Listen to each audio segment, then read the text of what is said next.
Hallo, schön, dass du da bist, hier beim Podcast Happy, Holy and Confident, dein Podcast fürs Herz und den Verstand. Mein Name ist Laura Marlina Seiler und ich freue mich so sehr, dass du eingeschaltet hast und hier zuhörst, denn das Interview, was ich heute für dich habe, ist so ein berührendes, wunderschönes Interview mit dem ayurvedischen Arzt Dr. Lad, der einer der Menschen ist, der die ayurvedische Wissenschaft von Indien in die westliche Welt gebracht hat. Und in diesem Interview mit Dr. Lad spreche ich darüber, wie sein eigener Weg gewesen ist. Wir sprechen über Ayurveda, wie wir uns selber kennenlernen können. Wir sprechen über Spiritualität, wie wir mit Angst umgehen können. Und Dr. Lad hat eine solche Weisheit und so eine Herzensgüte, und dieses Interview hat mich tief berührt und ich glaube, dass du wahrscheinlich auch ganz viel für dich mitnehmen kannst. Es ist einfach ein wunderschönes Gespräch und ich freue mich unendlich, es mit dir teilen zu können. Das Interview ist auf Englisch und ich habe es mit ihm per Telefon aufgezeichnet. Das heißt, es ist manchmal so, dass es ein bisschen rauscht und raschelt. Das liegt einfach an der Telefonverbindung. Ich hoffe, du verzeihst es mir, weil er in New Mexico war, als wir das Interview aufgenommen haben, und ich in Griechenland. Wodurch es einfach so war, dass da, glaube ich, manchmal ein leichtes Knacken drin ist, aber das nimmt dem Ganzen überhaupt nichts, sondern ich finde, es macht das Ganze eigentlich noch viel schöner und gemütlicher. Nur, dass du dich nicht wunderst, es liegt nicht an dir, sondern es liegt an der Verbindung. Genau, und ich wünsche dir einfach ganz viel Spaß mit diesem Interview. Wir werden das Interview auch übersetzen. Es wird auf jeden Fall eine Übersetzung auf meinem Blog dazu geben, lauraseiler.com. Kannst du einfach vorbeischauen. Ich kann dir noch nicht genau sagen, wann es übersetzt sein wird. Es wird aber auf jeden Fall übersetzt sein. Ich werde es spätestens in meinem Newsletter auch mitteilen, wenn es übersetzt ist. Und genau, bis dahin. Er ist aber auch wundervoll zu verstehen und genau, es ist bestimmt auf Englisch auch überhaupt gar kein Problem. Also hab den Mut und hör es dir auch gerne auf Englisch an. Und wie gesagt, die Übersetzung wird in Kürze dann auch kommen. Ich wünsche dir ganz, ganz viel Freude mit diesem Gespräch.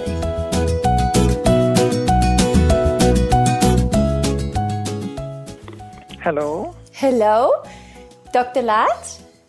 Hi. Yeah, this is Dr. Lad speaking. Hello, hi. Such a pleasure. It's Laura Seiler from Germany. Oh, great. Laura, nice to hear your voice. Hi.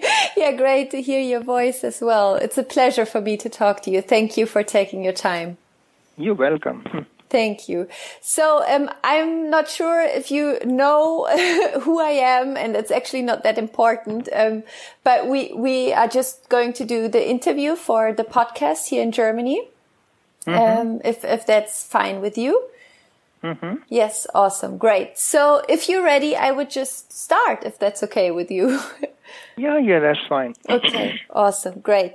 So, Dr. Lad, it's such a pleasure talking to you, and I'm very delighted to have the chance for this interview. And always in my podcast, what I always do is I let my guests introduce themselves to all the listeners. So who are you? What are you doing? And where are you right now? Yeah, my name is Vasant Lad, native from India. I was born in India. Brought up there, there I become a doctor of Ayurveda, ancient Indian system of medicine. But now I'm staying in Albuquerque, New Mexico, in United States, and I run an institute called Ayurvedic Institute. This is founded during 1982-83, and since then, this is our main headquarters. I travel a lot to the east and the west coast, as well as I travel to Germany, England, as well as Canada and South America, just to give the education of Ayurveda, give lectures, do seminars, write books, and also publish and articles, several articles in Ayurveda Today journal. Ayurveda Today journal is published by Ayurvedic Institute, And periodically I write some articles on arthritis, rheumatism, sciatica, heart problem, diabetes, and so many other overweight related problems. So that is my routine that I'm doing. And every year I go to Germany to teach Ayurveda under Dr. Graminger's guidance. That's amazing.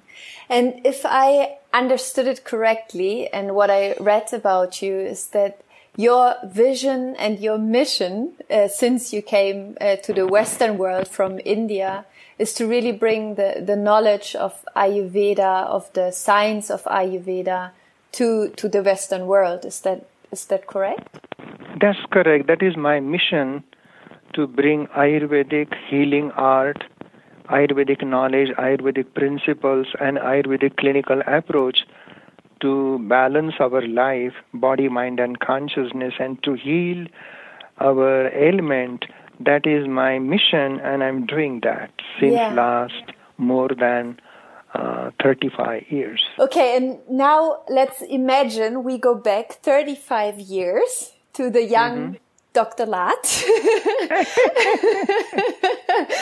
And take me back to that time. You were at that time in India, and how did it come to you that you had the thought or this calling that you thought, I have to go to the States, to Europe, to the Western world and teach Ayurveda, let them know about all the healing techniques? What happened? Very beautiful. Yeah, that's very beautiful question or inquiry.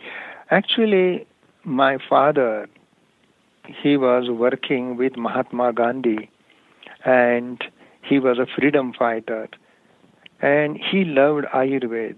He was like a medicine man giving some Ayurvedic herbal remedies. Even my grandma, she was Ayurvedic herbal remedy. So as if Ayurveda is our heritage, it is there in our culture, in our home. And I have a guru, and my guru told me that I will go abroad, England, America, Germany, to teach Ayurveda, and you will do this wonderful work of Ayurvedic mission to the Western world.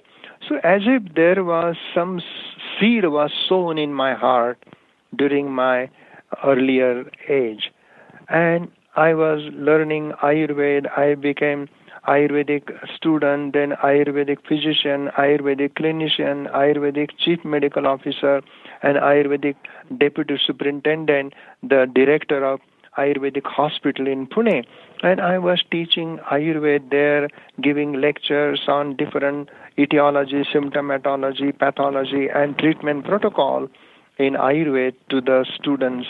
And then I became postgraduate teacher in Pune University. This was like earlier. And then I met some American friend, and he brought me to America. He saw my work there in Pune, how I talk, how I deal with the patient, how I heal the patient. And he was deeply touched, and he said, Dr. Lad, you should come to America, and people will love it to you. So I said, America is so profoundly advanced in science, technology, medicine, and Ayurveda is 5,000-year-old medical system. How they will respond? He said, no. He had a great insight. He said, people will love it. People are hungry for this knowledge. So he brought me to America. His name is Mr. Laney Blank. He brought me to America. And since then, we traveled together, teaching Ayurveda and giving people seminars, symposium. And through that, I do workshop on Ayurveda. And that way, it becomes flowering, flourishing, fecundity Ayurveda in the Western world. And for me, it's always really interesting to understand how people think and what happened to you, because I think it's a very big calling you had when. Like 35 years ago. I think it's a big calling when your guru says to you, one day you will go to the Western world and you will bring Ayurveda to the people.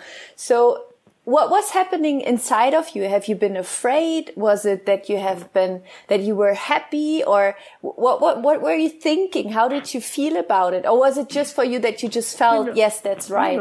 I love what I do, and I do what I love. So doing and loving go together. So that message of Ayurveda, which I learned from my teacher, from my mentor, it was so living, so dynamic, so profound, so spiritual, so practical. And that gave me such energy to go, travel, talk to the people, let the people know that there is such a system called Ayurveda. You will know your Prakriti, the constitution. You will know your Vikruti, the present altered status of the bodily dosha. And please know yourself. Self-knowing is the foundation of life. If I do not know really who am I or who we are, then our knowledge, our dignity, our degree has no value whatsoever, because we are totally ignorant about our constitution, about our Prakriti, about our Vikruti. We don't know how to eat, we don't know what to eat, we don't know how to respond to the environment. So our diet, lifestyle, and environment is very important, so that we will live in harmony with the nature, and that is the very beautiful teaching of Ayurveda. Yes, how that's to beautiful. live in harmony. How to live in harmony with the nature, with the environment. And most important, Ayurveda talks a great deal about relationship. Our life is a relationship. To be is to be in relation. Relationship between husband and wife, girlfriend, boyfriend, father, son, daughter, mother, all that. In that relationship, if we do not know how we act, how we respond, how we judge someone, then why we judge someone, why we act that way? Behind that action, there is some dosha, vata, pitta, kapha. And when pitta is high, person becomes judgmental, aggressive, competitive. When vata is high, person become anxiety, fear, insecurity, nervous and anguish. And if kapha is high, person will become heavy, dull, slow, sluggish, sleepy, slimy, and depressed. So these things happen. So it is like self-inquiry. We have to use our relationship as a mirror. And in the mirror of relationship, we understand our thought, our feeling, our hurt, fear, anxiety. So self-knowing is really possible in the school of relationship. Relationship is the real school. So you would say the basis, or the basis for a fulfilled life is to know yourself? Of course. To know yourself, your body type, your mind type, your personality type. And if you know your personality, then you will understand, now this anger is coming because I have pitta. Oh, this fear is popping up, I have vata. Oh, I'm feeling sad, unhappy, worthless, and depressed. So kapha is coming. So then I can treat vata, pitta, kapha, so that I can heal my depression, I can heal my anger, I can heal my fear and anxiety. And what would you say is, let's imagine there are many, many people listening right now to the podcast, and maybe they ask themselves now, how can I start to inquire myself? How can I start to get to know myself from an Ayurvedic perspective? What would you say? Right. How can we start? Ayurvedic personality is called Prakriti, my height, my weight. Generally, Vata people are underweight. Their body frame is thin. They are hyper. And put on weight, they lose weight quickly. Pitta people, moderate body weight is moderate, fair skin, receding hairline, and eyes are sensitive to the sunlight. Kapha people has a large body frame, and they have strong, stout, sturdy body, and they walk slow, go slow, talk slow. So these are the behavior of Vata, Pitta, Kapha. But we are not 100% Vata or Pitta, Kapha. We are blending of Vata, Pitta, Pitta, Kapha, Kapha, Vata. My book, Ayurveda, The Science of Self-Healing, and also my so many other books like textbook volume 1, in those there is a beautiful table is given, and Vata, Pitta, Kapha, tabular form, body weight, height, color, hair, eyes, nose, teeth, chest, abdomen, joint. All these physical observations are there. And based upon the physical observation, then there is psychological nature. Vata people are active, unpredictable. They walk fast, they talk fast, and they love hot, spicy food. They love warm, they hate cold. Pitta people are very bright, brilliant, intellectual. They have so much heat that they do not tolerate too much heat. And they love sweet things. They don't like hot, spicy food. Kapha people are strong, sturdy, and they love dairy products, cheese, yogurt, ice cream. So these are very interesting observation. And if we learn the body type, Vata people, even in modern medicine, in psychophysiology, there is a fight, flight, and freeze response. Flight means to run away from the situation, which is Vata.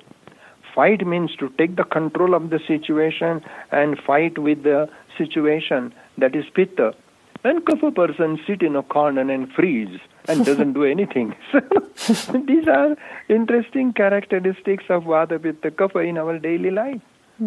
And then this is very interesting. Vata people are prone to get arthritis, rheumatism, sciatica.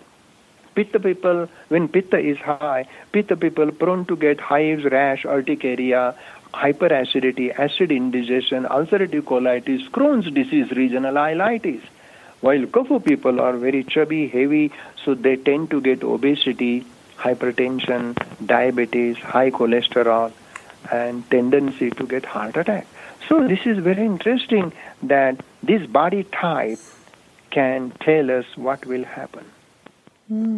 So you would say the first step we can do is to find out what we are, if we are Pitta, Kapha, or Vata. Pitta, Kapha. Okay, so that would be the first step, to find out what am I, and from that point of observation, we can see, okay, interesting, because I am that type. And what I think was really interesting, what you said, is that there is a connection between your psychology, what you eat, what you think, how you behave, that it's all interconnected, that it's not something that is separated. Vata people eat hurriedly, rapidly, quickly, and they swallow air. Therefore, they get burping. They tend to get constipation, bloating, gas. Pitta people, they are very picky about food. They want meticulous kind of food, and they have a taste in their mouth. So, but they love to read book while eating food, or they like to talk about politics while eating food. Kapha people, no, they eat. They just pay attention to the food. They don't watch TV also. So, the way we eat, the way we drink, the way we walk, it is all connected to the bodily humors, Vata, Pitta, Kapha. That's amazing.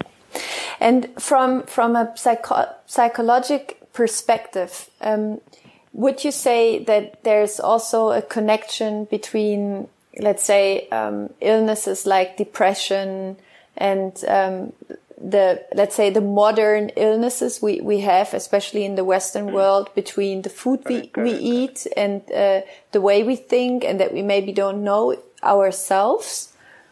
Yeah, even psychological diseases, for example, depression.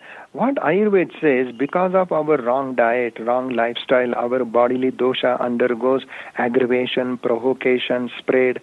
So, if a skinny mini Vata guy doing black bean, pinto bean, aduki bean, chickpea flour, doing jogging, jumping, trampling, and totally erratic lifestyle, his Vata will go high.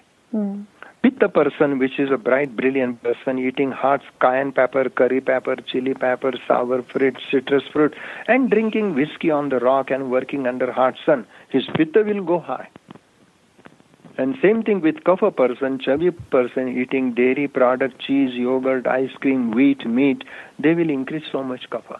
Now these increased Vata, Pitta, Kapha, they travel into the body and they affect the mind. When Vata person's mind is affected, he will get insecurity, anxiety, fear, and little mild depression. That mild depression is Vata. It's just like a breeze of depression. Pitta person, very aggressive, competitive, successful, achiever, and when they fail in their life, in their business, they feel so sad, so depressed. They become self-judgmental, self-critical, and they may have suicidal thought. These Pitta people, when they get depressed, they can commit suicide. While Kapha people, when they get depressed, they will just eat candy, cookie, chocolate, and they love food, and they become chubby, chubbiest, like that. Huh? So you would say that it's really important to find out like what kind of it's dosha, right? It's dosha. It's the constitution. Kind of dosha is governing the psychophysiology. Okay, and how can we find, like, we can find it out by observing ourselves, and then by observing ourselves we can see I am more Pitta, I'm more Vata, or I'm more Kapha. Correct. Okay. Objectively observing ourselves. What would you say plays meditation a big role in Ayurveda lifestyle? Yeah, in Ayurvedic lifestyle, there is a diet, lifestyle, yoga, pranayama, meditation. All these have great, incredible healing effect, therapeutic effect. Because when we do meditation, which is sitting quiet and watching the breath, I know I am breathing in, so breathe in. And when you exhale, I know I am exhaling, and you exhale slowly. If you inhale for 4 seconds, 1, 2, 3, 4 seconds, you inhale. Then exhale slowly, slow, so that you can exhale for 8. 1, 2, 3, 4, 5, 6, 7, 8. Means exhalation should be slower and longer than inhalation. Just by sitting quiet, watching breath. Inhale, exhale. Because breath is always present. And in present moment we are breathing. And breathing is so beautiful because we breathe with awareness. We breathe with mindfulness. And if we do mindful breathing, inhalation, exhalation, automatically all thoughts, feelings, emotions stop. And you come to the eternal present. In that present moment, there is awareness. In that awareness, there is clarity. In that clarity, there is compassion. In that compassion, there is love. So meditation is flowering of love. Love for life. Love for existence. Love for eternity. Love for God. So there is a God in our heart, which is pure awareness. And that God, G for governor, O for operator, D for deliverance. So that energy, God, which is nothing but awareness. Awareness is eternal. Awareness is timeless. Awareness is profoundly beautiful. So when you pay attention, just watch your breath. And in between two breaths, there is a silent gap. Just stay in the gap. That is a beautiful thing. Breathing and thinking go together. Breathing is physiological part of the respiration, while thinking is a mental part of breathing. So when you pay attention to the breath, inhale, exhale, and stay in the stop, suddenly your thinking stops. In that gap between two breaths, you exist without breath. In that gap between two breaths, you go beyond time. In that gap between two breaths, there is no mind, no time, no breath. Just pure awareness. That is God. Yes. God is there in the heart of every person in the form of gap between two breaths, gap between two thoughts. It's in beautiful. In that silent gap, yes, there is a peace. In that peace, there is a bliss. So, everything is an expression of God. The beautiful tree, the lovely light on water, or extraordinarily beautiful face of a woman, or innocent face of a child. At that moment, when you look at the flower, look at the people, look at the lovely cloud in the sky, sun rising, sun setting. This is all the expression of awareness. And therefore, God is there in the mountain. God is there in the bird, in the tree, in the flower, in the people. Because God is beauty. Satyam Shivam Sundaram. Satya means truth. Shiva means holy, sacred. And Sundara means beautiful. So beauty, existence, awareness, they go together. Yes. And if you meditate Vata person, Pitta person, Kapha person, the Vata will calm down, Pitta will calm down, Kapha will calm down. Then there will be perfect balanced state of the Vata, Pitta, Kapha. That balanced state is happiness, joy, bliss, and longevity. Ayurveda is the science of longevity. Live happily for 100 years. Jiveda sharadaha shatam, pashrema sharadaha shatam. Live happily, healthily. Let us see each other for 100 years. Let us talk together for 100 years. Let us live together for 100 years. And let us exist here for 100 years. And it is possible if we bring God close to us. God is awareness. God is love. God is beauty. God is existence. Yes, that's really beautifully said, and I absolutely agree that in that gap is where we can experience God, and that God is everything that we actually can experience.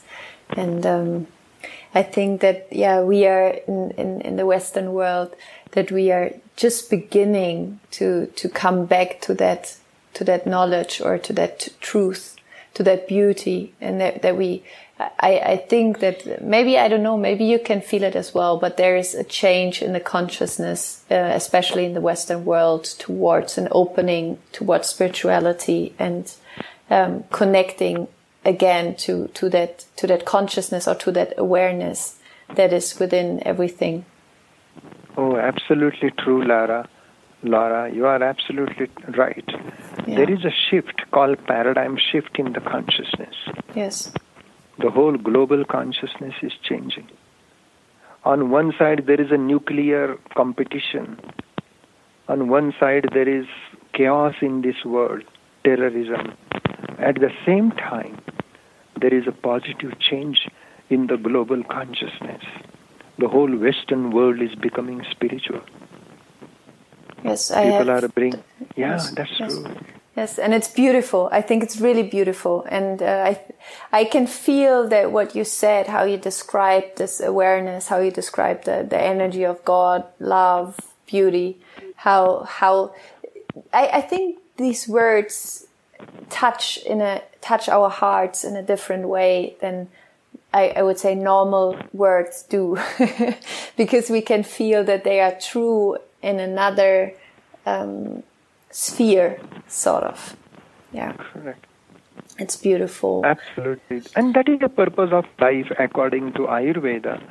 The purpose of human life is to realize oneself. Who am I? What is my constitution? What is my purpose in this life?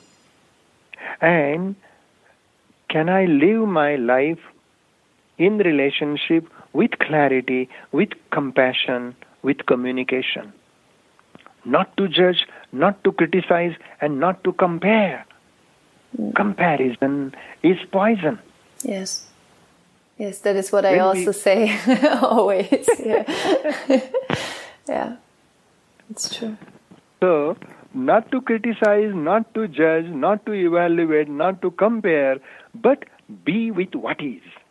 But I have one question about that, because, I mean, you live in the United States, and I think the United States, as well as Germany, as other European countries, we are very competitive. Mm-hmm. It's a very competitive system we live in.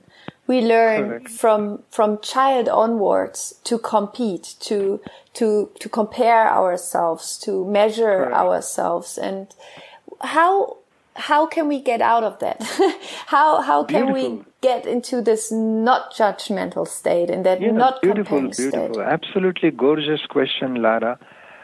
What I see that why we compare, why we compete. bottom line, we have fear. Fear of not achieving. Fear of losing. Fear of becoming nobody. So this fear is the root cause of comparison, competition, aggressiveness, and violence. So, if we watch our fear, let the fear come up, let the fear tell its story. What is the fear in my heart? Why am I afraid? What is the cause of my fear? And if we allow that fear to letting go, observe it, look at the nature and structure of your fear, then amazing thing you will see that half an inch behind the fear there is love.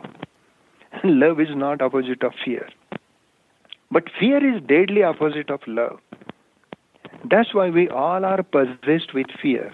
Fear of losing husband, fear of losing money, fear of losing job, fear of losing status. That's why people become competitive, aggressive, and violent.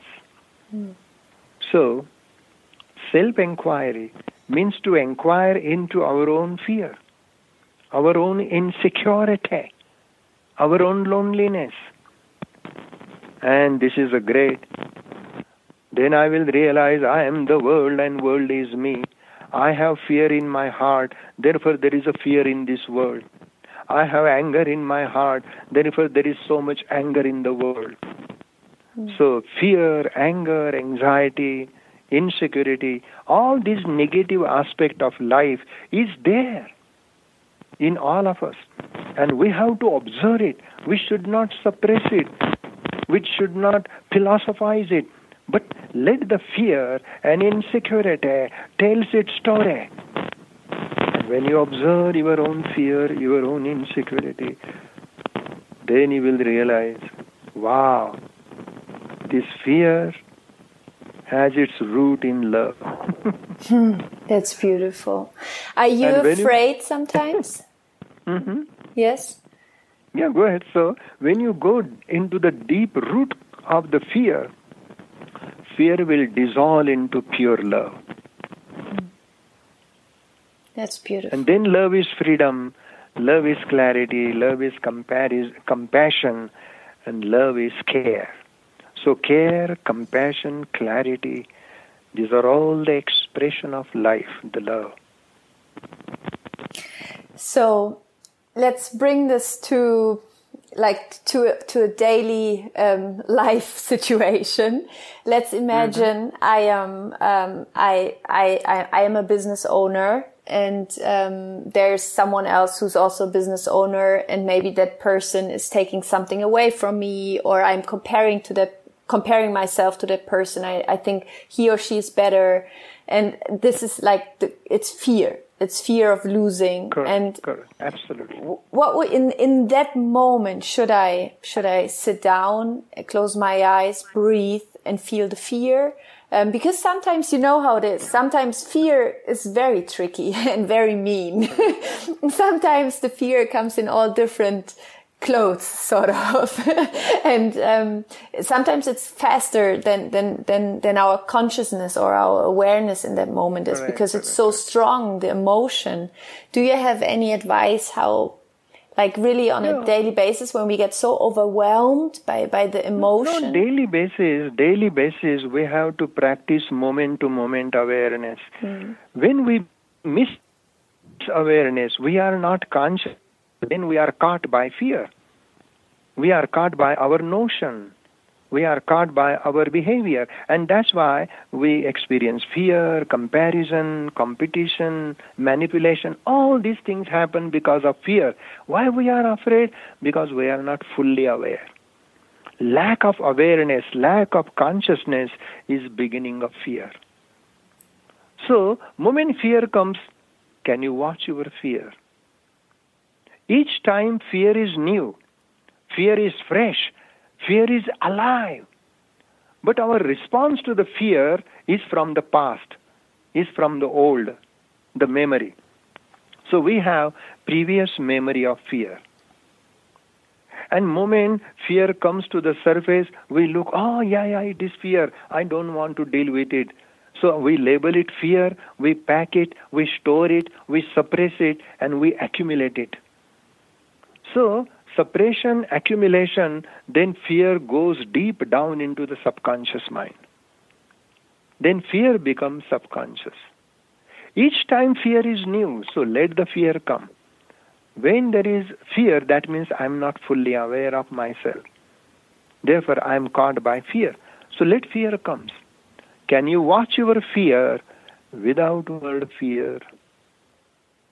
Word fear is memory. Word fear is past. Don't look at the present fear from the past memory of the fear. So when you watch each time fear, it is new, it is fresh, it is alive, it is dynamic. So watch it, observe it, don't suppress it, don't express it, and don't label it. Give total awareness to the fear. And awareness is freedom, awareness is love. Love your fear. And when you love your fear, then in awareness there is a flowering of fear, and flowering of fear is ending of it. Fear ends into pure awareness, fear ends into pure love. The whole alchemy changes. The whole neurochemistry changes. That's amazing. It's interesting because I just understood that maybe the biggest problem is our fear of the fear. No, fear of the fear is a big one. We have you said it beautiful, fear of fear. Yeah. Yeah, because it's from the past. We are afraid of the feeling of fear that gives us fear, so we don't want to feel the fear and we suppress it, and this is why we don't deal with it. Yeah, it's beautiful. I have another question to go back a little bit to the Ayurveda lifestyle. Do you have routines yourself that you would recommend everyone to establish in the daily life, that you would say that they really make a change to your health, to your feeling? Oh, beautiful. Lifestyle that Ayurveda talks a great deal. In our brain, in our hypothalamus, there is a special gene.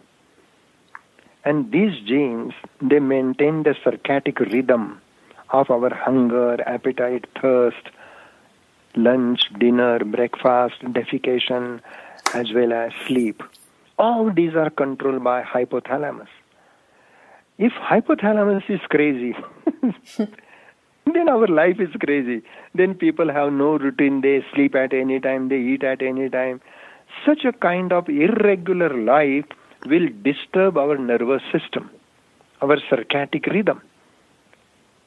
So our body's biological clock is controlled by hypothalamus, those genes in the hypothalamus. So we have to train those genes. And in order to train those genes, Ayurveda says that change your diet and lifestyle. So wake up in the morning before sun rises. Like early morning, 5 o'clock or 6 o'clock, early morning before sun rises. Then when you wake up in the morning, then brush your teeth, scrape your tongue, rinse your mouth, and drink a glass of water, room temperature water. And after drinking that water, sit quiet in a cross-leg posture, facing east or north, and do gentle breathing, deep breathing. Bring this awareness to the breath. Ayurveda teaches us pranayama, anulom vilom, kapalabhati, brahmari, these different breathing exercises. And after breathing, then sit quiet and watch your breath. And watch that gap in between the two breaths. And suddenly your whole body will be surrounded by peace. You will feel light and bright. Then do some certain yoga posture, camel pose, cobra pose, cow pose, then boat pose, bow pose, bridge pose, and then lotus, locust and lion pose, and finally palm tree pose. These postures will make your body good circulation. Or you can do sun salutation, 6 to 12 sun salutation. Oh boy, your whole body will be rhythmic. You feel much happier. Then take about 4 to 8 ounces of warm sesame oil or sunflower oil or coconut oil. If you are vata, sesame oil. If you are pitta, then you can use coconut oil. And if you are kapha, corn oil or mustard oil. And then just apply to the oil to the whole body. Do gentle massage. Apply the oil to the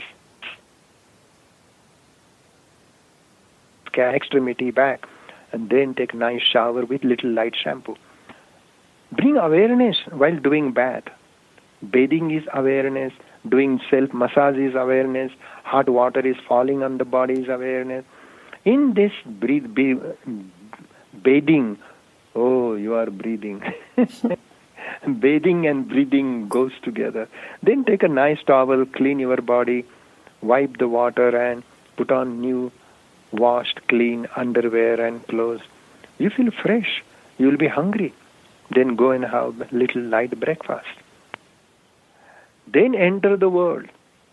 And when you enter the world, carry that awareness to the office, carry that awareness to the job. Look at the people, smile. If somebody yell at you, just smile that yell. Somebody praises you, smile at that praise. Means your work become like a meditation. You are doing perfect job. And you are doing your wonderful work with awareness. And then by 1 o'clock, 12 o'clock, you will become hungry. Take a light breakfast and lunch or brunch, it doesn't matter. Eat nice, fresh cooked food.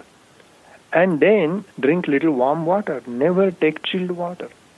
Then again start working up to 5 o'clock. And 5 o'clock you come home, go for a walk, then come home and do 5 to 10 minutes meditation, that watching breath, staying in the stop. Then cook khichdi, basmati rice, moong dal khichdi, something like that with a ghee, and take a nice dinner. Then see what is going on in this world, watch TV if you like, or read some spiritual script, and by 10 o'clock go to bed. If we bring this beautiful order, then this diet and lifestyle will train your genes in the hypothalamus to bring circadian rhythm. Then you will be hungry for breakfast at a particular time. You will be hungry for lunch at a particular time. You will get tremendous energy for working. You will get regular bowel movement. You will become energetic and you will go to bed. Your brain will tell you now 10 o'clock, go to bed. This biorhythm means we are bringing balance between biological clock and chronological clock. The clock by time. That's why Ayurveda gives emphasis to eat proper diet, to follow proper lifestyle, do yoga, pranayama. So your every day become beautiful routine. A natural life is the most regulated life. But non-regulated life is the most unnatural life. Yes. Thank you for sharing that. Thank you so much. I'm not sure if everyone will be happy to get up at 5 a.m. with the sunset. 6 o'clock. But 6 o'clock. Yeah, just to get up. You know, I'm very happy because I'm following this routine since my childhood. My mind is eager to wake up at 5 o'clock, and my mind is eager to do this breathing exercise, pranayama. The mind is eager to do this little oil massage. And once you do anything, you have to do for 11 days. And within 11 days, it becomes a natural rhythm of your genes in the hypothalamus. Yes, I absolutely agree. I also have a morning routine, and it helps so much to be present, to be focused, and not to start into the day already stressed or in a bad mood or worried, and just to take this hour or 2 hours or maybe just half an hour, but to just give yourself the time to really make breathing exercises, meditation, yoga. Beautiful. That helps so much. Amazing. So I know your time is really precious, so I will try to get to my final questions of the podcast interview. And I always have final questions I ask my guests, and it's always the same question. And the question is, imagine you keep going on living this amazing life, inspiring millions of people, bringing Ayurveda to the world. And then one day there will be the last day of this life of yours. And there will be a technical problem, and all the books you wrote, all the videos you made, your beautiful movie that will come into the cinema in August in Germany, everything will be deleted by accident. But I will come to you and I will hand you a sheet of white paper. And I would ask you, if everything of your work would be deleted, there wouldn't be anything we could read from you, but you would have the chance to write on this white paper your 3 most important wisdoms that you would want the world to remember. What would you write down on this paper? On that paper, the words of wisdom is, first is, who am I? Second is, be aware. Every moment to moment awareness. And third, practice double arrowed attention. When you look outside to your girlfriend, boyfriend, at the same time look inside, look at you. So when you look outside, attention goes outside. At the same time, second part of attention should go inside. This is called double arrowed attention. And in that double arrowed attention, I am watching and learning. And that learning is living. That learning is loving. And that learning is whole. I think that is one of the best wisdoms we ever had on the podcast with the double arrow attention. That is amazing. Double arrow attention. Beautiful. That is amazing. Thank you so much for sharing. That is really beautiful. And 2 other questions I have to the end is there a book? I will put all your books in the show notes so that the people can read your books. Is there a book you read that changed your life or that helped you on your path so far? A book you would recommend? Oh, beautiful. There is a book I have written, and it came from my learning about my life, The Strand of Eternity. And Strand of Eternity, it just came like a poetry through meditation. And that is my book. And that has changed me. Because every person's life is his divine book. Read your own book, your daily operating consciousness. Watch every thought, every feeling, every emotion. And that will change. Because I don't read. I just read my life. I just read my consciousness. I just read my own book, which is my daily operating consciousness. That's amazing. That's beautiful. Thank you for sharing. Thank you. One last question. You will come to Germany, right? In August, if I'm correct. So do you know where you will be during August in Germany? For if there's someone listening right now who would like to come to see your movie? I think best to contact Dr. Graminger. She is arranging. I'm coming to Germany during August 1st. No, not 1st. Before August I'm leaving. I'm coming the end of the July. Okay. I'm coming to Germany during end of the July. I will tell you exactly when I'm coming. 1 minute.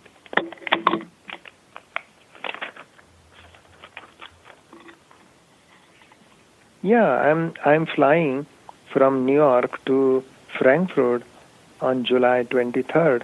Then Dr. Graminger will take me. I don't know where I will be. She will be my caretaker. So during 25th July till end of the July, I'm there in Germany. And then 1st of August, I will fly back to India. Amazing. And you will present your movie in Germany, right? The Doctor from India, which is a documentary of your life. Thank you. Yeah. Yeah, amazing. Yeah, I'm looking very much forward to watch the movie. Dr. Lad, thank you so much for your time, all your wisdom. You really touched my heart in so many ways. And there were so many things you said that deeply, deeply resonated with me, with my soul. And I'm sure with everyone who's going to listen to our conversation. And I wish you all the best for everything that will come up to you. What would you say is your vision for the next 20 years? Where do you see yourself in the next 20 years? Next 20 years, I just go with the flow. Amazing. I like that. That sounds good. Yeah, go with the flow. Wherever life takes you, that's all. That's amazing. Thank you so much. I wish you all the best. Take care of yourself, and I hope to see you in person one day. Thank you very much. Thank you, dear. Okay, bye-bye. Bye-bye. Ich hoffe sehr, dass dir dieses wundervolle Gespräch gefallen hat. Wie gesagt, in Kürze kommt der Film von Dr. Lad über das Leben von Dr. Lad in die Kinos. Wahrscheinlich in Programmkinos wird er laufen. Der Doktor aus Indien oder The Doctor from India heißt der Film und ist eine Dokumentation über Ayurveda bzw. über das Leben von Dr. Lad. Also schau dir den Film auf jeden Fall an. Ich werde dazu auch in den Shownotes verlinken.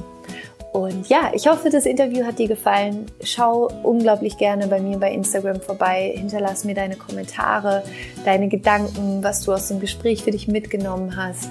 In den Kommentaren zu dem aktuellen Post. Ich würde mich unglaublich freuen über dein Feedback. Und ja, komm einfach vorbei. @lauramarlina-seiler findest du mich bei Instagram. Und ansonsten wünsche ich dir jetzt einfach einen wunderschönen Tag. Ich hoffe, dass du die ein oder andere Sache vielleicht umsetzt, die Dr. Lad mit dir geteilt hat, dass du vielleicht mit deiner Morgenroutine anfängst, mit Öl ziehen, dich mal mit deiner Konstitution beschäftigst, also herausfindet, ob du Vata, Pitta, Kapha bist und schaust, was du eigentlich an Ernährung brauchst, weil ich glaube, dass das unglaublich viel verändern kann und dir wahnsinnige Energie geben kann und ja, auf einer ganz tiefen Ebene einfach was verändern kann im Leben. Also nutz gerne all das, was du hier gelernt hast und mitnehmen konntest aus dem Interview. Und ich freue mich wie immer, wenn wir uns im Higher Self Home sehen. Das ist der monatliche Mitgliederbereich, wo du jeden Monat neue Inspiration bekommst für deine spirituelle Praxis, für deine persönliche Weiterentwicklung. Diesen Monat im Juli ist der Fokus Kreativität und Schöpferkraft, wo es darum geht, mehr Freude, mehr Genuss, mehr Du-Sein in deinem Leben zu etablieren, Lösungen zu finden, kreativ zu sein in dem Erschaffensprozess. Und ich freue mich, wenn du da dabei bist. Im Higher Self Home gibt es immer ein Live-Webinar zu dem Fokus des Monats. Es gibt eine Q&A-Live-Session. Es gibt eine Meditation zur Vertiefung. Ein wundervolles PDF mit Übungen, mit denen du selber arbeiten kannst. Es gibt von mir WhatsApp-Nachrichten, die dich im Monat immer mal wieder daran erinnern. Du kannst im Higher Self Home dein eigenes Vision Board bauen. Also es ist wirklich, wir haben uns da die allergrößte Mühe gegeben, ein wunderschönes spirituelles Zuhause für dich zu schaffen. Komm da sehr, sehr gerne vorbei. Den Link findest du auch in den Shownotes. Und wie immer auch zum Spiritual Sunday bist du natürlich herzlich eingeladen, jeden Sonntagmorgen live mit Meditation. Und ja, das war's jetzt erstmal von meiner Seite. Fühl dich von Herzen umarmt. Du bist ein Geschenk für diese Welt. Ich hoffe, dass ich dir mit diesem Podcast eine kleine Freude machen kann und dass du die Dinge wirklich auch umsetzt und für dich anwendest und zu dem Licht wirst, das du bist und dich traust, dein eigenes, authentisches, außergewöhnliches Leben zu erschaffen, für das du hier bist auf dieser Welt. Und ich glaube an dich. Ich denke an dich und ich schicke dir ganz viel Liebe und hoffe, es geht dir gut. In diesem Sinne, rock on and Namaste, deine Laura.